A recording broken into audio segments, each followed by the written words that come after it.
Kia ora koutou, everyone. I'm David Wilson, Clerk of the House from New Zealand Parliament, and it's a pleasure to talk to you today about some of the ways that we're modernising the New Zealand Parliament at the moment. I want to talk about a few things that are in the works that are going to happen in the future, and also some things that have happened, just to give you a sense of some of our modernisation efforts. And it's a mixture of technological, parliamentary procedure items as well. So I hope you find them interesting. The first thing I wanted to talk about, which people may have seen in the news, there's a bill before the New Zealand Parliament at the moment called the Principles of the Treaty of Waitangi Bill. The Treaty of Waitangi is a foundational document for New Zealand signed between the British Crown and Maori chiefs in 1840, which is really the basis for colonisation of New Zealand and the relationship between Indigenous Maori and the Crown. The Principles of Treaty of Waitangi Bill doesn't directly alter the treaty, but it does say how courts are to interpret the treaty in a modern context. That's caused a lot of interest, quite a lot of concern from people, but also some people who support it. And that bill's currently before the Justice Select Committee for submissions. It's normal in New Zealand that almost every bill goes to a committee for public submissions. The notable thing about this one is the sheer number that's attracted, which is around 330 to 340,000 public submissions. Out of a country of 5 million people, that's a substantial number of members of the public who want to have their say on this bill, and it's a very large number for us to deal with. The previous record was around 100,000 submissions, so this is 3 times as many. So many were received at one time that it crashed our submission portal on our website. We had geared it up to account for a greater than usual public interest, but we just hadn't anticipated quite so many submissions all being made on the same day. Around 150,000 were made the day before it closed. That was just a bit too much for our system, unfortunately. So there's a lot of work to do for the elected members on the committee who need to work their way through these submissions, consider them and make recommendations to the House, but also for the staff that support the committee who need to vet all the submissions before the members start working with them, and for the government officials who also advise the committee on potential changes to the legislation. So all of this has really prompted us to think about how we support this work and how it's done in New Zealand. Over the years, we've put a lot of emphasis on promoting public engagement. We've made it easier to do that. There's a fairly straightforward online web portal through which people can make their submissions to committees, and we've really encouraged just regular members of the public to make submissions. You don't have to be a legal expert or someone who knows about law drafting or be an expert in the particular topic. Normal citizens can and do make submissions, and as I said in this case, with more than 300,000 submissions, a lot of people of that sort did make submissions. That's great. It's really good for public engagement. It shows that people have some confidence that they can have their say and it will have some impact on the outcome. But it may be that we've become victims of our own success there, and both the electronic systems and the people systems struggle to actually deal with the volume of public submissions that we've had. So it's prompted us to think about how to do that, not to discourage people to take part, but what we do when so many people do take part. It is possible to think about this as a one-off event. It may not occur again for a while. It's fair to say the legislation is quite divisive, but I think it pays for us to be prepared for similar future events. Maybe because there's been so much news coverage of this one, that people will feel encouraged and empowered to make submissions in the future, which is, as I say, I think is a good thing. We just need to be able to deal with them better.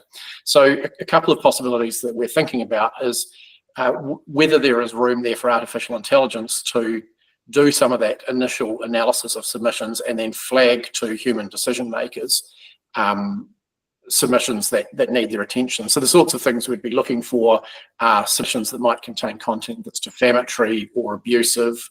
The Justice Committee in this case said they wouldn't accept submissions that had racist content, and so whether we could train an AI application to sort through and flag some of those things to us. It's something we're very keen to trial. It will have to wait until this treaty principles bill work is finished before we do that, but I think that's worthwhile. The other technological solution that might be a possibility, which we've thought about over the years, but there's not been a great deal of support for, would be just to have an easier way for people to show that they either support or don't support legislation. Maybe something as simple as a thumbs up or thumbs down or some version of that, where if someone simply wants to register that they either oppose or support legislation, they could do that through our website, and we could provide to the relevant committee the results of that sort of online poll, with people also then still having the option to make a substantive submission if they want to, because of that 340,000 submissions, a significant number will be form submissions where people have put their name to a generic set of words. We don't know how many yet because we're still analysing them all, but that might just give another outlet where people don't feel they need to write down in any great detail how they feel, if really all they want to do is say that they do or don't support a bill. So we're thinking about those things at the moment. We're going to try them out, and it's timely because our select committee portal is now getting quite old. Our whole select committee system deals with papers electronically from the point that they're sent in by the public or by officials through to the way that members can access and deal with them and annotate them. So that's all being updated at the moment. So in the future, should have some interesting updates on that. But this treaty principles bill has really emphasised the need to get on with that work. One of the things that has happened and is now in operation is a procedural change to our parliamentary rules around how parliamentary committees scrutinise the executive. So every 3 years, the New Zealand Parliament reviews its rules and practices, its standing orders, and recommends changes. That's done on a unanimous basis so that all of the parties in the House, of which there are usually between 5 and 7, agree on the rule changes. So that's done with a feeling from members, elected members particularly, they want to remain relevant. They want the Parliament to be a modern one that can respond to modern concerns, and so they want to change its rules to keep it up to date. One of the areas of weakness that I identified in a submission to the review of standing orders was around, around scrutiny. And by scrutiny, I mean looking at the government spending plans and the effects of the money it's spent that Parliament has appropriated to it. So talking about financial scrutiny here. It was a bit haphazard. Committees didn't spend a great deal of time on it. Members would often think there wasn't much point in spending too much time on it because, too much time preparing for it because the hearings were so short. Members didn't get very many chances to ask questions, and there was a feeling it was a bit of a rubber stamp exercise, so that the spending plans were simply waved through. That feeling was reinforced by the fact that in our Westminster-derived Parliament, government generally has a majority, certainly in the House. It needs to in order to remain in government, but also on quite a lot of committees. And so there was a feeling that with a lot of the chairs of committees coming from government parties, they were just not that interested in scrutinising ministers from their own parties or government agencies. So what was really needed was a culture change where all MPs who are not members of the executive accepted that it was their role to scrutinise the government and that that's a good thing for the government. Scrutiny encourages good performance. So while really what was needed was a culture change, the only way to bring that about as it emerged was through rule changes. And so the standing orders were amended, as I said, unanimously by all parties to require committees to plan their scrutiny work better, to spend a lot more time on it. They would have to do some in-depth reviews each year where they'll spend a significant number of hours, possibly over a few days, questioning agencies and ministers. That they will produce structured, detailed agendas, so those attending to speak to the committee can see what topics are of interest, how much time will we spend on them, and they can better prepare to give information to the committee. And committees also then need to report on, not just on their findings, but on their activities. They can change their plans throughout the Parliament. There's some flexibility there, but the idea is at the start of the Parliament, they plan out how much time they'll spend with different agencies. They let those agencies know, and then everyone can be much better prepared. And there's more time for questioning. So members see the value in investing time and preparing for it and asking focused questions. Excuse me. Sorry, just before I coughed, the last thing I said was members see that it's worth spending time preparing to ask focused questions. The changes were made at the end of 2023. And so they have been in force over the last year. We've had 2 rounds of scrutiny so far, and they seem to have been really successful. Committees have spent greatly more time, more than twice as much time on scrutiny as they had previously. Hearings are much longer, they were more detailed. Members got to spend a lot more time questioning officials and ministers. So certainly from the parliamentary side, that seems to have improved. We'll review it again in the next review of standing orders next year, see how it's going, but the early signs are positive. Another point I wanted to talk about is around budgeting. It's something I've raised in presentations like this in the past. I mentioned that my agency is a fairly small one and not generously funded, but the major issue is really how funding for parliamentary agencies is set in New Zealand, and it's done by Cabinet. The same way that all government agencies have their funding set, so too do the 2 parliamentary agencies, the Office of the Clerk, which I head, and the Parliamentary Service, which provides administrative and logistical support to members and to the House. That's not a good thing from the point of view of the separation of powers or parliamentary independence. That parliamentary independence is always, I think, a bit weaker in a system where the executive is drawn from the legislature, as ours is. And while in theory and in legislative practice, of course, the Parliament sets funding because it's the body that passes appropriation legislation, the reality is that in a Parliament dominated by government parties, it is the Cabinet that decides how much funding every agency gets, including the parliamentary ones. As I said, that's not good for independence. It's also reasonably easy for the executive to ignore or overlook parliamentary agencies because they don't head those agencies. The Speaker does, and the officers, such as myself, that lead them have statutory independence. We don't deliver on government priorities, and so they're easy to not be a priority to the government, and I understand that. There's also the risk, there's no evidence this has ever happened, but also always a risk that a government could defund or reduce funding for the parliamentary agencies if it wanted to reduce the effectiveness of scrutiny of them. My agency, for example, vets and processes oral and written questions to ministers. It supports committees doing the financial scrutiny I've just talked about. It checks legislation and gives committees advice on the legislative quality of it.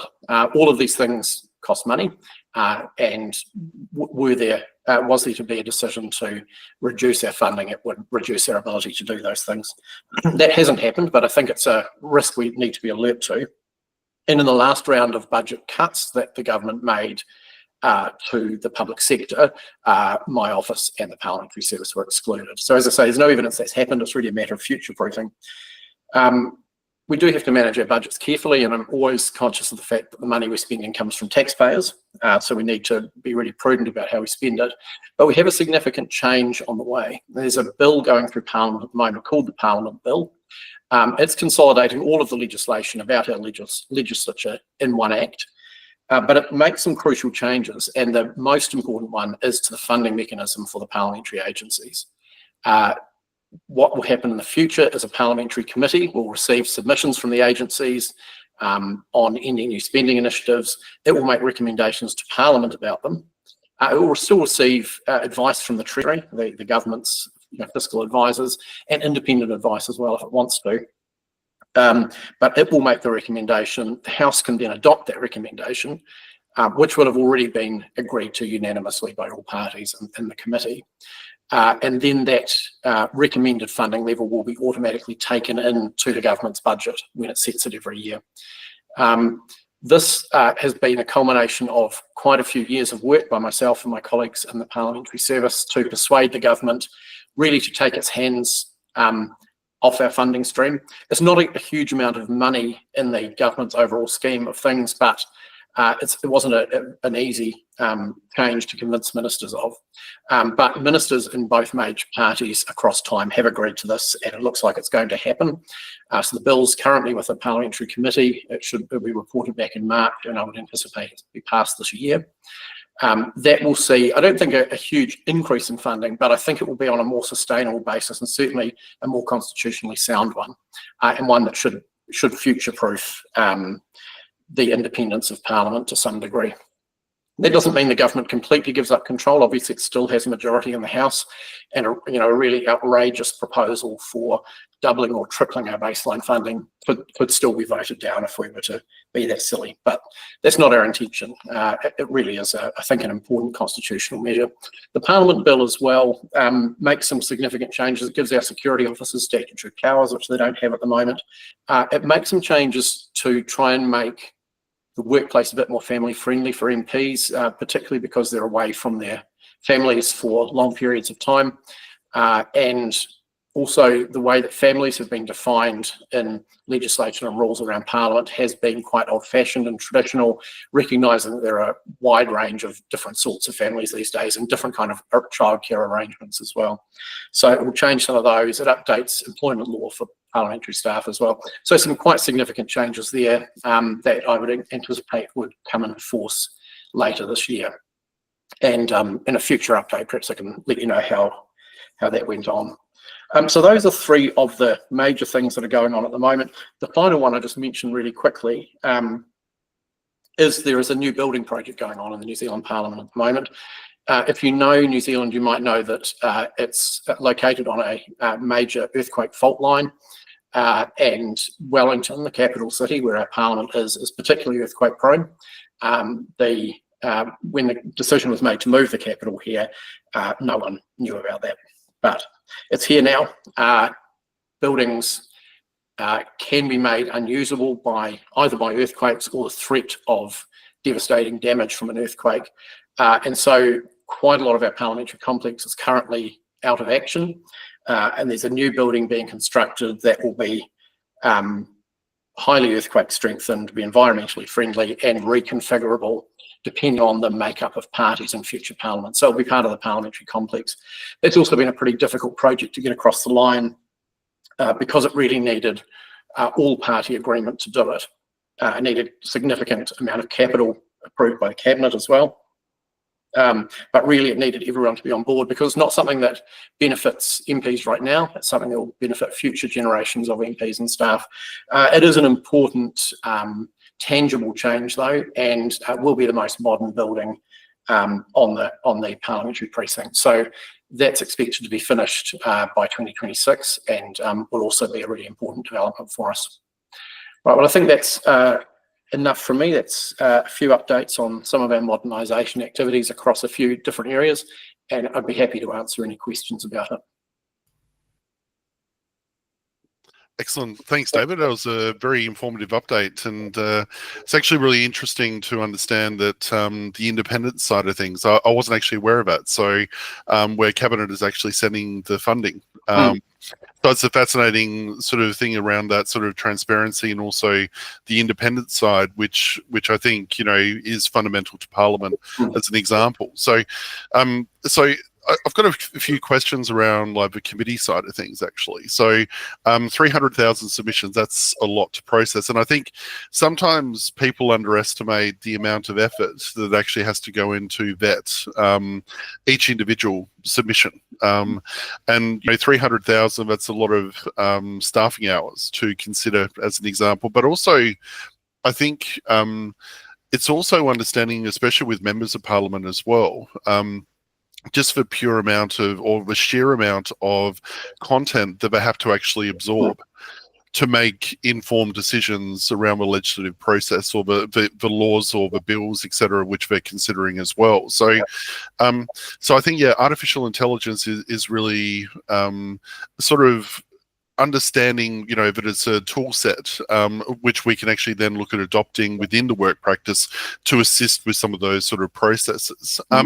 So I was wondering actually, and I know this sort of from working with your Parliament a little bit as well, with your sort of submissions, you have a lot of local dialects, and you have a lot of sort of different sort of types of languages, etc.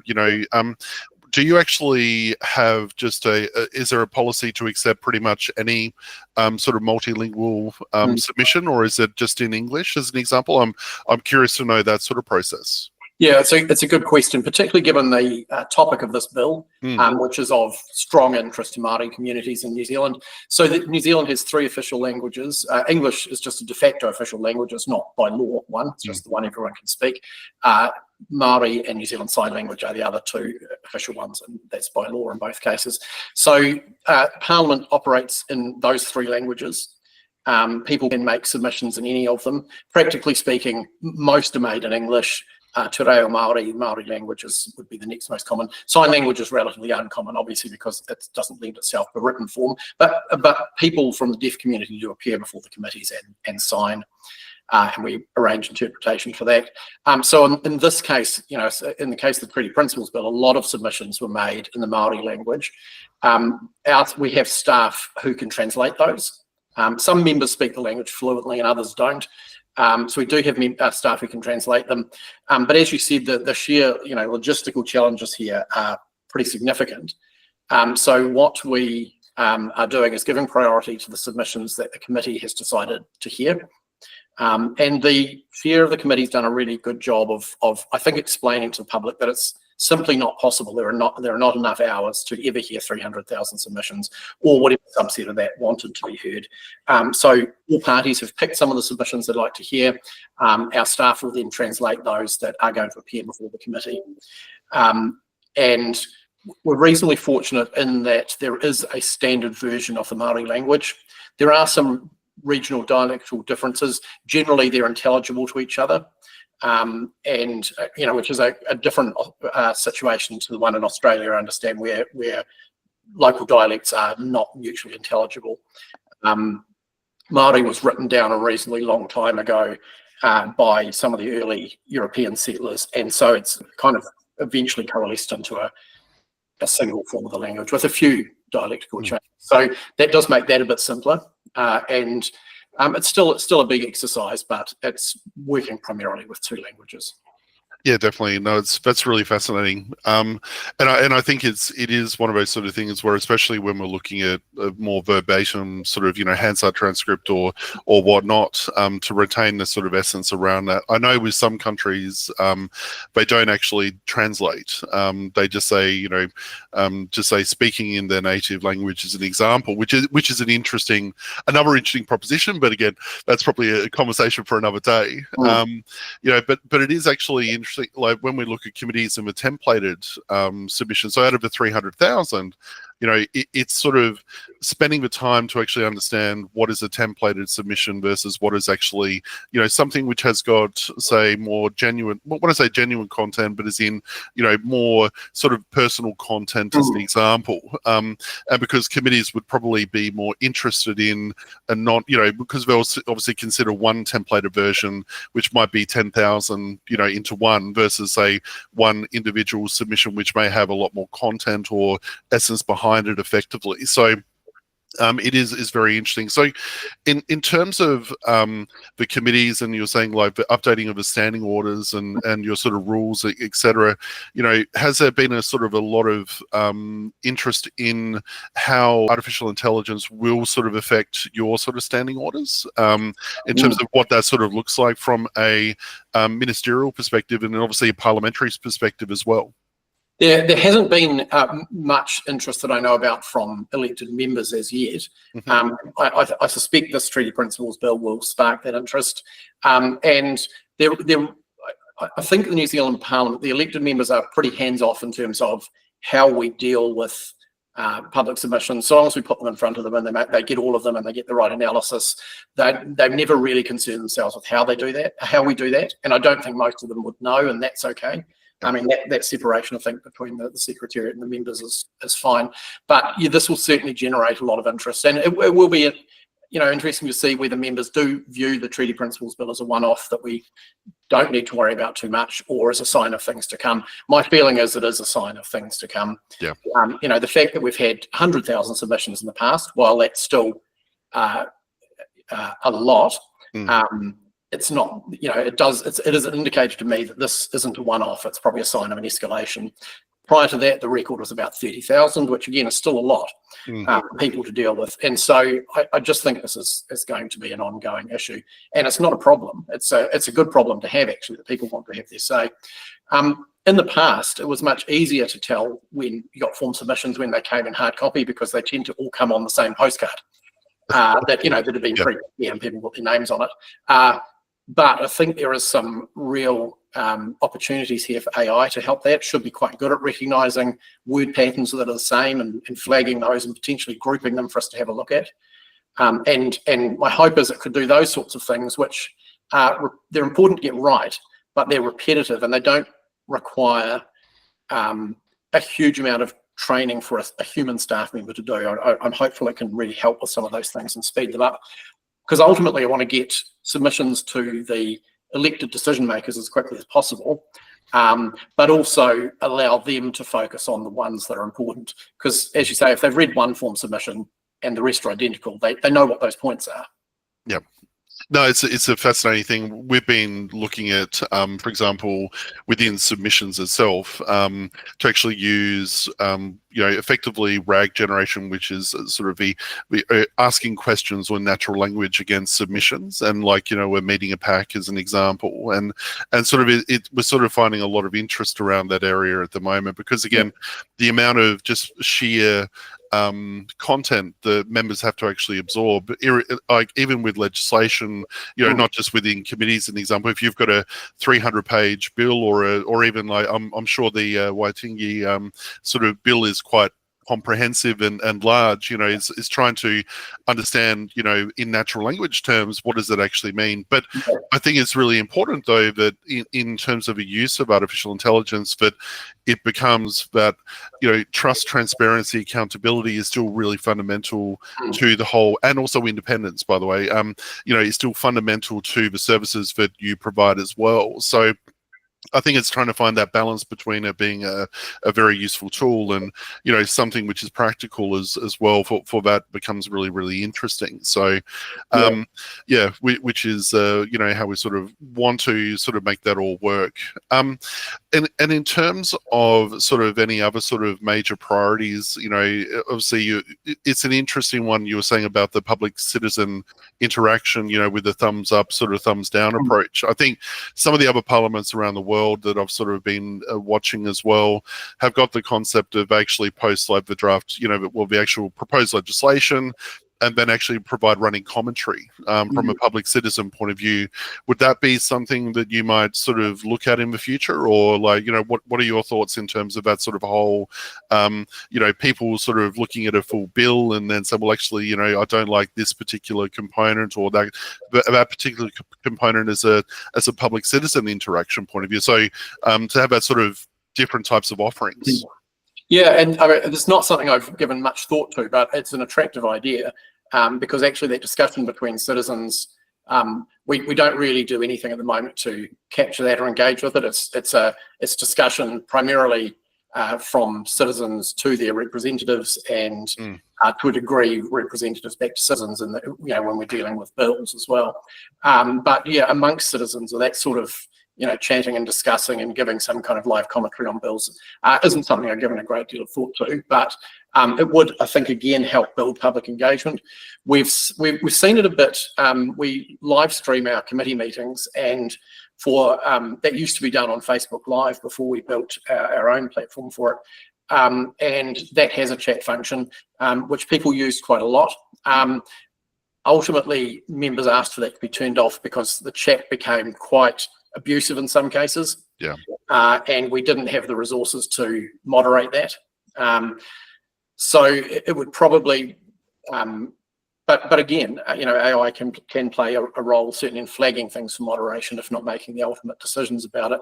So I think technology is going to help us in the future with those sorts of things. The fact that it didn't work that well a couple of years ago is not to say that it wouldn't work well in a few years' time. Yeah, it is interesting. I think we're at that sort of cusp of that innovation in terms of the public citizen interactions, etc. And as you sort of said, like, obviously 300,000 is a lot of submissions, but I think it's all about how engaged is the actual, citizen as well. So, and I know, for example, when we were sort of debating over the last couple of years, like voluntary euthanasia and a few other sort of, what I call divisive sort of topics, it's always usually, by the way, the day before or the day of the ending of the submissions. There's always going to be the last minute people, and that's what we sort of have to really work towards as well. But I think even simple things. I know that, like, for example, in the Parliament of Queensland, with their petition system, they send out a weekly email to over 100,000 different subscribers, and just by sending off the emails to say, well, actually, these were the petitions which just got lodged or opened in the last sort of week, that actually drove up the adoption or the signing of the petitions significantly. So I think you're right. Like, I think if we sort of tweak the ways which we engage with citizens, you're going to see very much a steady uptick in, the amount of submissions which you might start coming. So instead of having, say, I don't know, on average 10,000, that will start to gradually increase as that sort of citizen engagement sort of scenario. And also they know that they can actually, and their voice is actually being heard as well. I think is really important to that sort of democratic society as well. So I think technology can serve that sort of purpose. And I think understanding how people are actually interacting with technology, like, as you sort of said, like through Facebook or through social media these days, and providing those sort of different avenues will obviously increase that engagement, which I find, is going to be quite interesting going forward. So, I'm sort of keen to hear your views, like in terms of like how your sort of thoughts around social media and, the sort of younger generation and what you're sort of seeing as those sort of trends, interacting with your parliament as well. Because I think there's sort of, I was there for your state opening actually of parliament last time, and it was actually really interesting to see, the engagement, of that sort of younger generation as well. Yeah, it's a really interesting area, and I think on petitions we've seen a huge increase in public petitioning and the number of signatures on them once they went online, which was quite a few years ago now, but it really revived the petition system. But it also led to another thing that you just mentioned, which is I guess about that kind of public feedback loop as well, that they find out what happened. They not only have their say, but have some confidence that something will happen when they have their say. They're not just sort of shouting into a void. And so how long ago now? 4 years ago, we re-established a petitions committee because there was so much more petitions work, and because people wanted to know what was happening with them and, really have a feeling that they were being heard and they could have their say. So there used to be one, it was abolished in the 1980s. Petitions were then just spread out to all of the committees. They've now been brought back in to the centre to one committee to deal with them.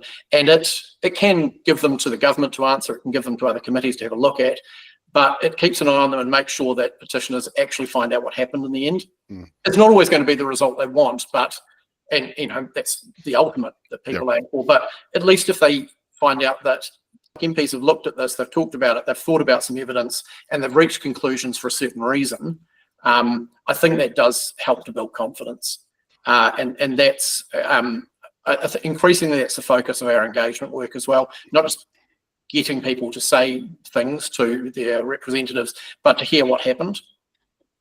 Yeah, I think that's it's a really good thing, isn't it? Like at the end of the day, about closing that feedback loop is really important. Because there is obviously the analogy around, well, citizens want to interact, and obviously they sort of see Parliament as sort of like government, if that makes sense. But Parliament is should be very independent, because it should service all, independent or opposition, etc. And whether they've got a minority or a majority, etc., should be independent for Parliament. And I think it's sort of that sort of sometimes there's confusion where the citizens don't understand the role of what I call Parliament, in some ways where, you know, you're providing that sort of service to make sure that there is independence as an example. And yep. You know, and even like with oral questions, I know that we had sort of one sort of interesting one where I think one member tried to lodge about 10,000 templated questions just to slow down the mechanics of Parliament to get a certain outcome as an example. So there are definitely those sort of unique challenges, and you know, and I think, you know, there is always a cost, and I find it interesting, you know, what you were saying around the budgetary sort of side of things as well, is that, you know, sometimes when you know, people do something, or like, you know, the member submitting 10,000 questions, there's actually a human cost to that, and also a financial burden as well. So then you have to then look at updating, say, standing orders to say, well, actually, you can't do templated questions, or, you know, a whole range of other sort of things come into play. So, which is very fascinating. Yeah, it really is. And I mean, I think, you know, we've had similar experiences with members lodging a lot of written questions. There's no limit on the number they can lodge, with the idea of kind of slowing things down. Really, it affects my staff, who, again, vet the questions. It doesn't have a huge effect on the government because it has so much more resource. It's got entire departments of public servants who can work on things as necessary, which is not to say it's not inconvenient, but it's possibly not having the effect that's desired. And I think it will be useful in the future to be able to go to a parliamentary committee and say, look, last year we received 300,000 written questions, this year it's 450,000.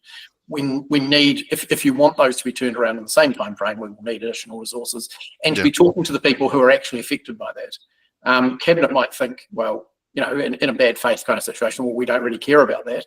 It's not a priority for us, and getting more questions to ministers faster is not something that we find very attractive. But I think for MPs generally they would, and so it's going to be an interesting time ahead.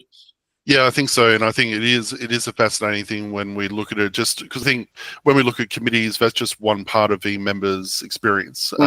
They've got to then obviously process legislation amendments. They've got to process, you know, said like oral questions. They've got to process all these sort of other things, and as that sort of momentum increases on all of those sort of areas, it becomes overwhelming, I would say, because, and I know that, you know, that there's been, you know, sometimes you'll see like members walk into a committee meeting and they're still reading the agenda on their phone, and it is just by the nature of, you know, just the amount of information which we're trying to process. And I think I've been sort of thinking a lot sort of recently in terms of how do we minimize that burden, or we can't necessarily reduce the amount of information, but can we actually make it easier for them to digest in a more natural way? It is really what my sort of thought processes are around that. And, you know, even like, for example, the public citizen side of things, when you're reading a very legal document, which is like law, as an example, like how can we break it down into a more natural language approach? But at the same token, you know, let's say we're using artificial intelligence around that, but with making sure that we're not changing the fundamentals behind, you know, because obviously it's written in a certain way to make sure there is no doubt around certain things. And by introducing sort of natural language, do we actually then change the essence of that law, or do we change, you know, sort of any fundamentals? And the accuracy is still really important from that side of things. So I think we've got to take it with a, you know, grain of salt and a bit of caution as well, you know, but still use it within the sort of framework as well. So yeah, that's right. And I think, I mean, there's that debate at two levels really. There's debate about the policy, where understanding of natural language, what the policy is sufficient. Then there's the potentially debate or scrutiny of the drafting, which does require a more detailed level of focus. But you know, there's certainly room for both. In the treaty principles case that I've talked about, certainly the debate is on the policy, and I think that's why everyone can be involved. People possibly have different understandings of what the drafting of the bill actually does, but they all have a view about it. In others, you need to really drill down into the detail to understand what it means, and that is more difficult. But it's our job and the job of government officials, you know, to help MPs be able to do that and to answer their questions about it. Yeah. No, it's fascinating. I think like we could probably go on talking for ages, but I know that you do have a parliamentary sitting today, so I'm very conscious of that time. So I think, yeah, I don't have any further sort of particular questions.